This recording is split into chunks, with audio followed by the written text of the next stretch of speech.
আগামীকাল থেকে তো ভোট, বামেদের প্রার্থী এবং কংগ্রেসের প্রার্থীদের উদ্দেশ্যে কি বার্তা দেবেন? প্রার্থীদের উদ্দেশ্যে কোনো বার্তা আমার নেই। পার্টি বামেদের সঙ্গে, কংগ্রেস এবং বামকে নিয়ে গোটা দেশে বিজেপিকে হারাতে এবং পশ্চিমবঙ্গ থেকে তৃণমূলকে তাড়াতে গোটা পশ্চিমবঙ্গের সাধারণ মানুষকে আমরা আবেদন করছি যে এদেরকে ভোটটা দিন যদি হাতে কাজ এবং পেটে ভাতকে নিশ্চিত করতে চান। তৃণমূল তাদের ইস্তেহার প্রকাশ করেছে, অন্যদিকে বিজেপি যখন ইস্তেহার প্রকাশ করছিল তারা বলেছে মোদি কি গ্যারান্টি, অন্যদিকে তৃণমূলের ইস্তেহারেও বলছে দিদির শপথ। কিছু বলার নেই, কোনো পার্থক্য নেই, কিচ্ছু বলার নেই। মোদি কি গ্যারান্টি, অন্যদিকে দিদির শপথ। দিদি কে? মমতা ব্যানার্জি। আর মোদি কে? প্রধানমন্ত্রী। দুটো সরকারে আছে, দুটো পার্টি তাদের ইস্তেহার প্রকাশ করেছে ব্যক্তিকে কেন্দ্র করে। যে ইস্তেহারগুলো দিচ্ছে, যখন হাত থেকে সমস্ত রুটি রুজির প্রশ্নগুলোকে আর ডিল করতে পারছে না, তখন দুটো ব্যক্তিকে সামনে দাঁড় করিয়ে হিরোর মতন প্রডিউস করে আসলে গরিব খেটে খাওয়া মেহনতি মানুষের অধিকারকে কাটতে চাইছে। নরেন্দ্র মোদী ভোট প্রচারে গিয়ে বলছেন আমার ঈশ্বর প্রদত্ত ক্ষমতা আছে।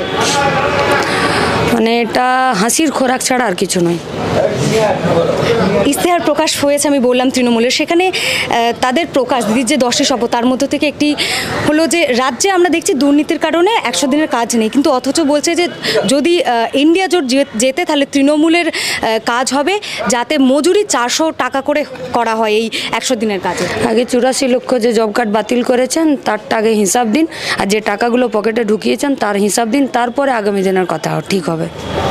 বিভিন্ন সি ভোটারের সমীক্ষা প্রকাশ হতে শুরু হয়েছে, সেখানে বামেরা কোনো সিট পাবে না বাংলায়, এমনটাই কিন্তু সেই সমীক্ষাগুলো বলছে। এখানে অসংখ্য কর্মীরা দাঁড়িয়ে আছে, তারা সি ভোটার দেখে কাজ করে না, তারা বুথে কাজ করে।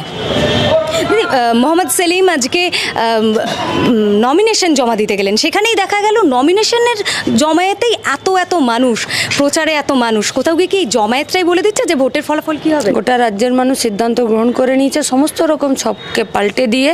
এবার এই মুর্শিদাবাদ লোকসভা কেন্দ্র থেকে মোহাম্মদ সেলিম জিতবেন, তার সাথে গোটা দেশ থেকে অসংখ্য লাল ঝান্ডার সৈনিকরা পার্লামেন্টে যাবে মানুষের রুটি রুজিকে রক্ষা করার জন্য।